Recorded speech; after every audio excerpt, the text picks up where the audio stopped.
populārs latviešu braucējs Kristaps Blušs uz starta. Domāju, ka fani arī viņam diezgan daudz tribīnēs, un viņam pretī Vaida. Skatīsimies, kā tad viņam ies šajā te pirmajā top 16 tandēmā. Jā, nu vēl pirms brauciena jau mēs dzirdam aplausus, tā kā es domāju, ka visi tur īkšķis par Kristapu Blušu. Pastīsimies, kā viņam veiksies pret Igaunu Vaidu. Aiziet ieskrējienu zonā šobrīd.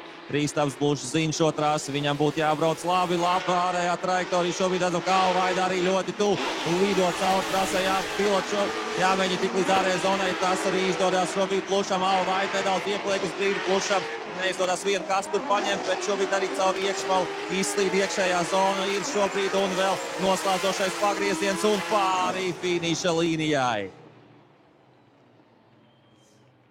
Nu jā, bija pāris vietiņas, kur varbūt Kristaps varēja labāk izbraukt, bet kopumā skatāmies vēlreiz atkārtumā. Jā, so this is Kristaps Blušs against Vaida, doing the transition nicely. Vaida trying to catch up, of course, hitting that inside curb again and transitioning here.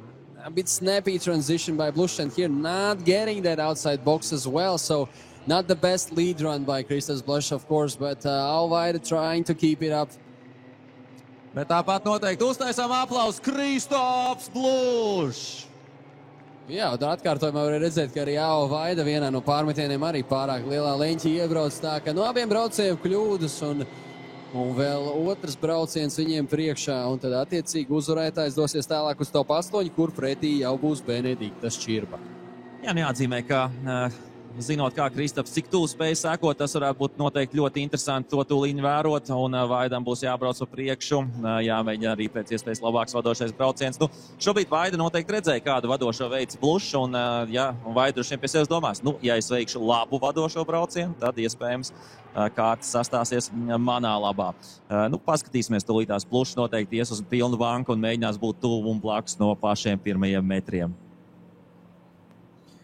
Jā, divi pieredzējuši braucēji Rīgā pabijuši krietni bieži, un redzēsim tad, kā viņiem veiksies otrai braucienā, un aiziet trasē dodas Vaida pa priekšu, Kristaps Blušs viņam seko, jau laicīgi iemetienu uztais Vaida tur gandrīz vai no-go zonā, iebrauc viņš pārmetiens uz nākamo līkumu, redzēsim, kā tur izdosies atliksiet trāks daļa, Kristaps Blušs tur pārmetīgā leņķī presē Vaidu, mēģina ielīst viņam praktiski durvīs, un vēl viens pārmetiens. Kultūri tiek rast noslēdzošā daļa. Šeit pārāk lielā leņķī šķiet iebrauc Vaida, gandrīz vai sagriežās vienā no šiem likmēm un noslēdz braucienu ap divu braucēju. Jā, pa kalniem un lejām, teiksim tā.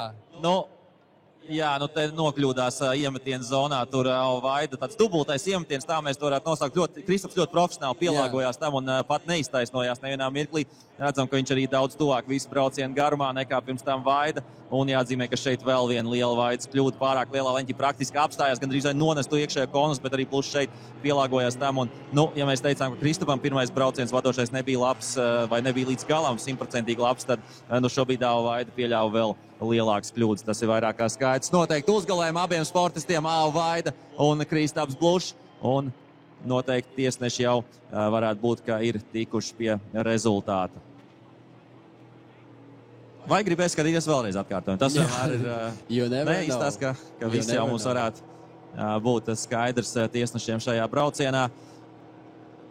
Lūk, mums Vaida izkāp ārā un uzvar izcīna. The winner is Kristaps Blušs!